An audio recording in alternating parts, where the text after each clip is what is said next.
Välkommen till Kungliga Vetenskapsakademin och den här presskonferensen då vi ska presentera Sveriges Riksbanks pris i ekonomisk vetenskap till Alfred Nobels minne. Welcome to this press conference when we will present the Royal Swedish Academy of Sciences Prize, Sveriges Riksbanks Prize in Economic Sciences in memory of Alfred Nobel. We will keep to our tradition and start the presentation in Swedish and then continue in English. And you're of course welcome to ask questions in either language later on. Jag heter Hans Ellegren och är ständig sekreterare här på Kungliga Vetenskapsakademin. Till höger om mig sitter professor Jakob Svensson, ordförande för priskommittén för Sveriges Riksbanks pris i ekonomisk vetenskap till Alfred Nobels minne. Och till vänster om mig sitter professor Jan Theorell, ledamot i priskommittén och expert i ämnet. My name is Hans Ellegren. I'm the Secretary General of the Royal Swedish Academy of Sciences. And to my right is Professor Jakob Svensson, Chair of the Prize Committee for the Sveriges Riksbanks Prize in Economic Sciences in memory of Alfred Nobel. And to my left, Professor Jan Theorell, member of the Prize Committee and an expert in this field. Årets pris handlar om att förstå skillnader i välstånd mellan länder. This year's prize is about understanding differences in prosperity between nations. Kungliga Vetenskapsakademin har idag beslutat att utdela Sveriges Riksbanks pris i ekonomisk vetenskap till Alfred Nobels minne för 2024 till Daron Acemoglu, MIT, Cambridge, USA, Simon Johnson, MIT, Cambridge, USA och James Robinson, University of Chicago, USA, för studier av hur institutioner formas och påverkar välstånd.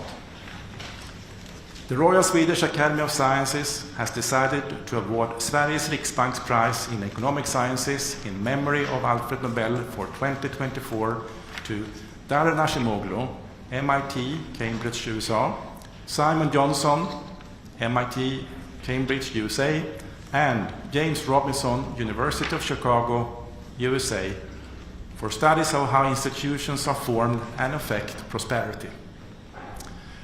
Professor Jakob Svensson will now give us a short summary. Please, Jakob. Thank you. Global inequality is largely driven by differences in average income across countries. But why are some countries poor while others prosper? And why are the gaps between poor and rich nations so persistent? These are not new questions, but they are among the most urgent in the social sciences. And addressing them is extremely challenging. This year's laureates have pioneered new approaches, both empirical and theoretical, that have significantly advanced our understanding of global inequality. On the empirical side, their work has greatly enhanced the study of the causal effects of institution on prosperity. In so doing, they have identified the historical roots of the weak institutional environments that characterize many low-income countries today. On the theoretical side, their research explains why extractive economic institutions and dictatorships often persist, even though reforming them would benefit most. It also outlines conditions under which institutions are likely to change. Reducing the huge differences in income between countries is one of our time's greatest challenges. Thanks to Daron Acemoglu, Simon Johnson, and James Robinson's groundbreaking research, we have a much deeper understanding of the root causes of why countries fail or succeed. Thank you, Jakob. Professor Theorell, are you ready to give us more details about the prize? Yes.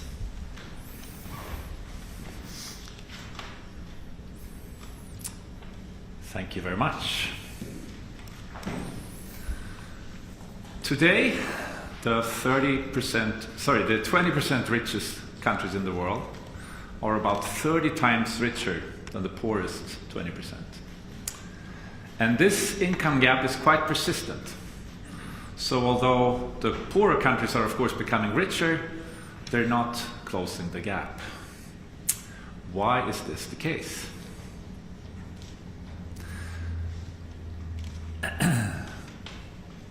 Backwards.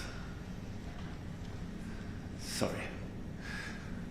Acemoglu, Johnson, and Robinson have shown that a large part of this income gap is due to differences in economic and political institutions in a society.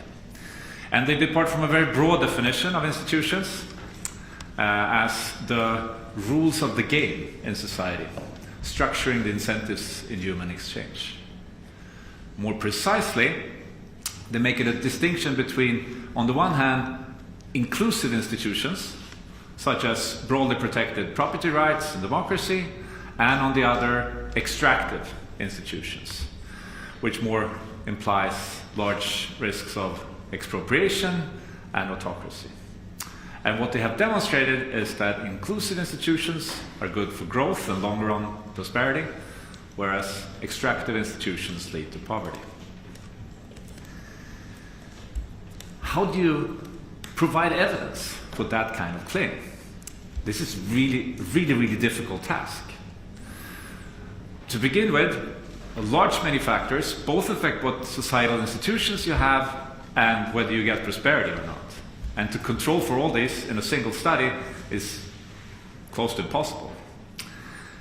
It's also the case that many things that you might think are a cause of prosperity could actually be a consequence, making it even more difficult. And these empirical challenges aside, you also need a really good theory to understand what institutions are, how they persist, and why they sometimes change. Empirically, the laureates met these challenges by studying a huge intervention in human history, the colonization of large parts of the world by the Europeans, starting in the 16th century and onward.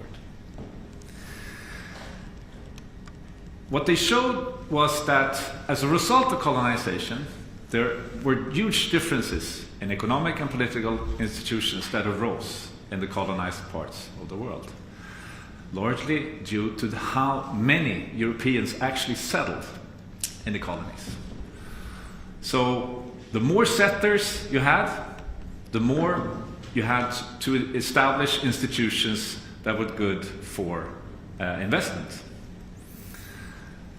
By very creatively using data on mortality rates of soldiers, bishops, sailors stationed in these colonies, the laureates were able to show that one of the things that largely impacted on how many settlers actually settled was the disease environment in the colonies. So the lower settler mortality, the more Europeans actually settled, and the more inclusive institutions they established for the benefit of the settlers. But the more deadlier diseases there were in the colonies, such as malaria or yellow fever, the fewer Europeans actually settled. And that meant that the Europeans either took over or established extractive institutions for the benefit of a narrow elite at the expense of the wider population. And this led then to this long-run effect on prosperity. Another thing the laureates showed was that as a result of colonization, there was a reversal of fortune. And this graph illustrates this reversal. So what you have here on the x-axis is a measure of prosperity before colonization, in the year of 1500. It's the urbanization rate. And on the y-axis, you have a measure of the same around the time when they did this study, that is the mid-1990s, GDP per capita. And what you can see here is that countries that were richer before colonization, to the right here, have now become relatively poorer, whereas countries that were poorer at the time of colonization have now become relatively richer. And this, again, is in large part due to the inclusive institutions that the settlers established in these then formerly poorer countries. Taking a step back,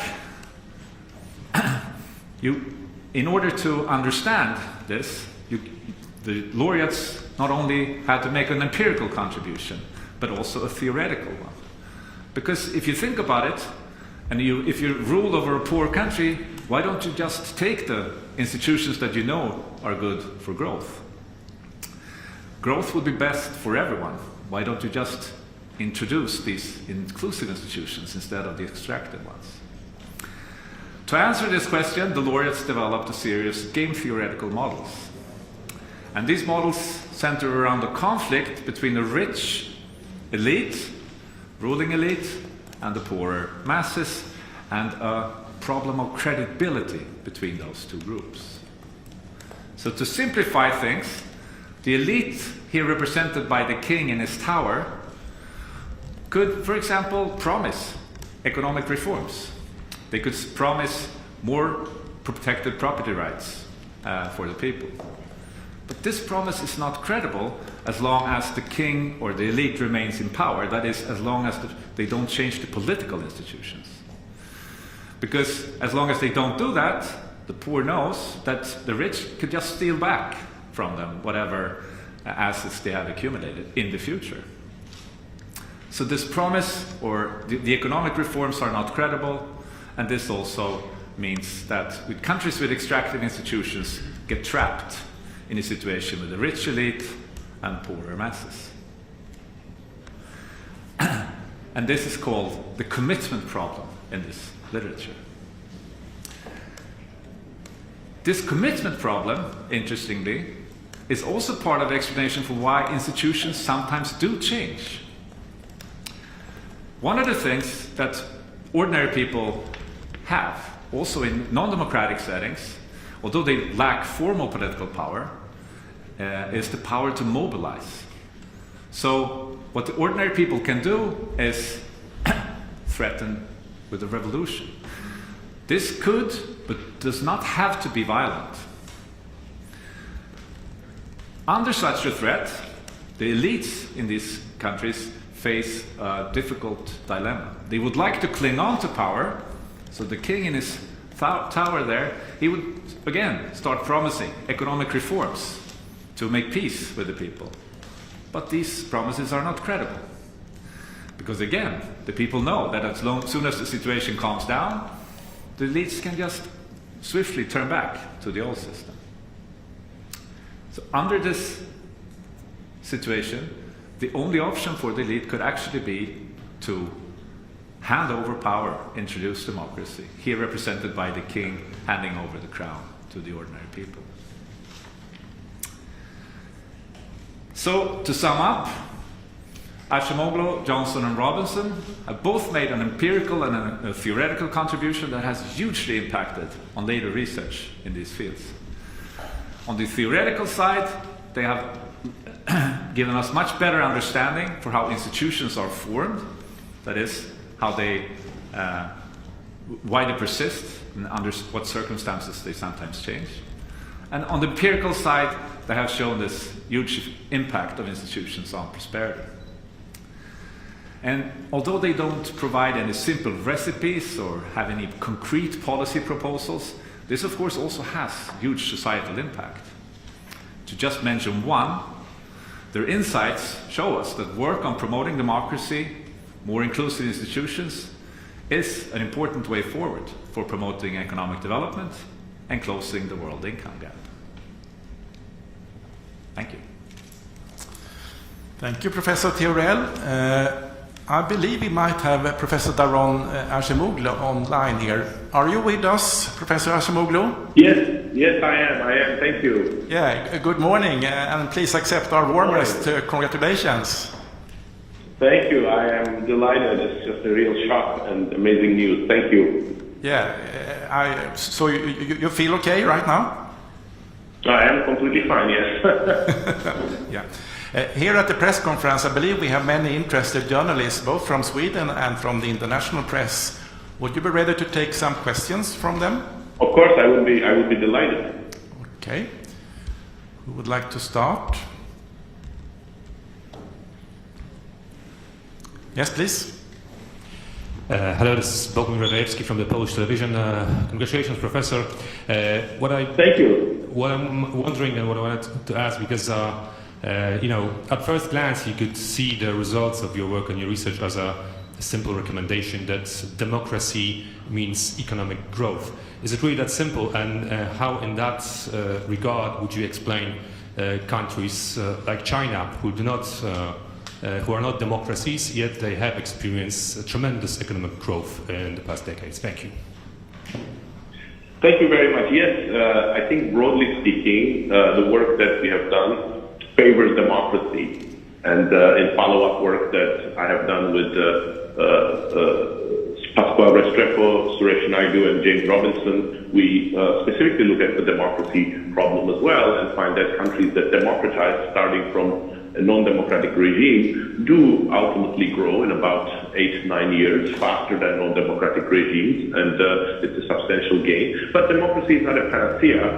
Introducing democracy is very hard. When you introduce elections, that sometimes creates conflict, and in particular, in already polarized societies, elections can lead to short-lived outcomes that are sometimes not democratic in nature, in the sense that one party gains power and in an authoritarian way implements things. And there are pathways via which non-democratic countries can actually grow. It's something that James Robinson and I have emphasized a lot in our book, Why Nations Fail, what we call extractive growth. Countries can put resources, rapidly mobilize resources for their existing sectors, existing firms, and that can lead to a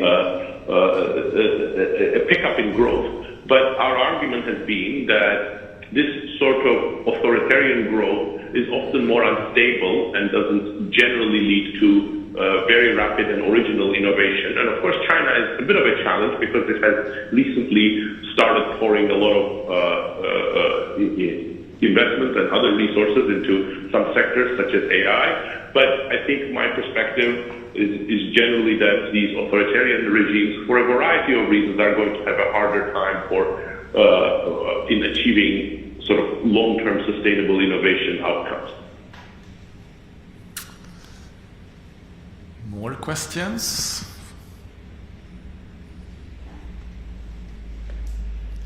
Maybe I can ask a question. What was your personal reaction when we reached you on phone? Oh, well, surprise and shock, but this is a real good coincidence in the sense that I'm in Athens right now, so it's not 5 o'clock in the morning for me. It's 1 hour ahead of your time, so it was easier to absorb than it might have been if I was in my usual place. Yeah. So you are in Athens now? Yes, I am in Athens, Greece, correct. Yes, please. Professor Acemoglu, my name is Marcus Carlton Boriu. I'm from the Swedish broadcaster TV4.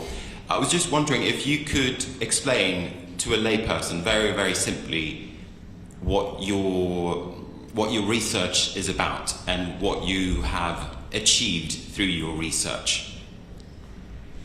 Well, I think the Nobel Committee gave a better summary than I can, but I think the most broad framing of some of the research that was cited there is we try to trace the roots of certain institutional trajectories to the colonial past.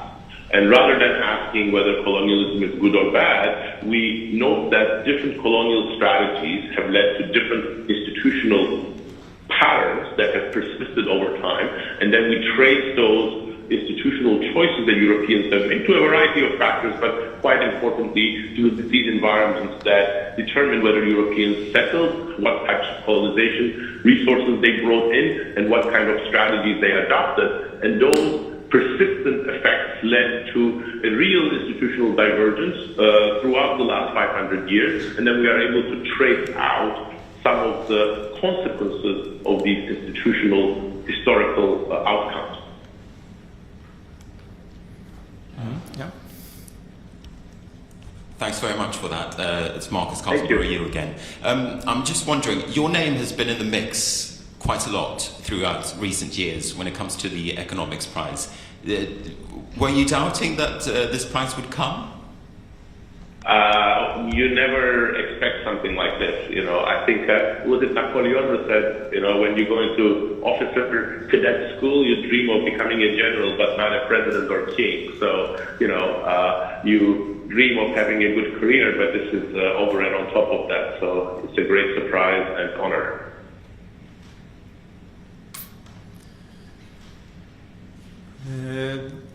Okay, this seems to be the last question from the press for you, Professor Acemoglu. Thank you. Was there one more? Yeah, sorry, one more, please. Of course. I think it was actually there in the back. Thank you. Congratulations, Professor. Paul Rees from Al Jazeera English.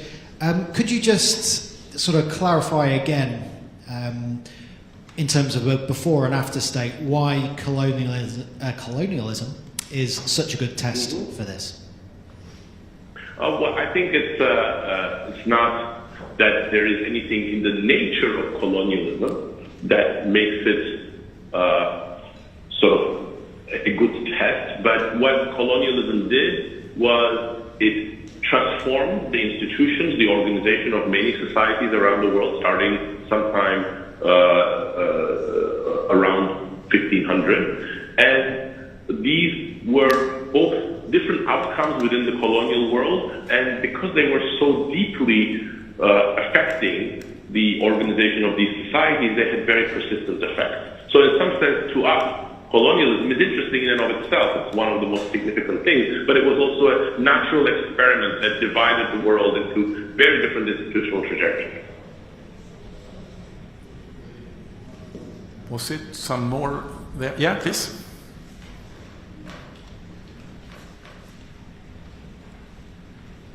Yes, hello. This is Carl-Johan von Seth from the Swedish daily Dagens Nyheter. Congratulations, Professor Acemoglu. Thank you. Can you comment on how you assess the current quality and current trajectory of institutions in the world, if you look at your current home country, the United States, or other countries in the world right now? Well, I mean, I think this is actually another topic that I am researching, and it's fascinating but worrying.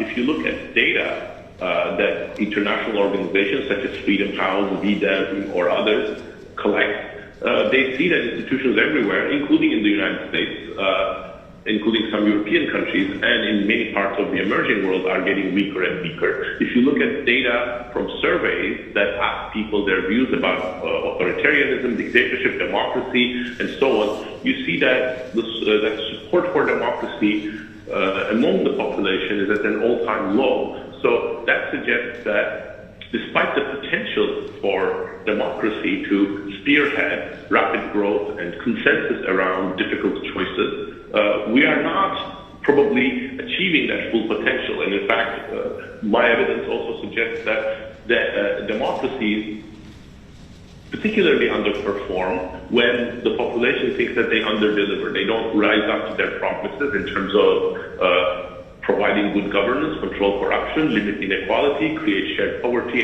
shared prosperity, and so on. So I think this is a time when democracies are going through a rough patch, and it is in some sense quite crucial that they reclaim the high ground of better governance, cleaner governance, and delivering sort of the promise of democracy to a broad range of people. Thank you. Now I don't see any more questions. Again, thank you very much, Professor Acemoglu, and again, our warmest congratulations. We look forward to see you here in Stockholm in December for the Nobel Prize ceremony. Thank you very much. I am looking forward to that as well. Thank you. Yeah. Bye-bye. Bye-bye. Okay, so let's move on. If there are questions about the prize in economic sciences or the research involved to the committee, and again, you can ask questions in Swedish or in English. Please.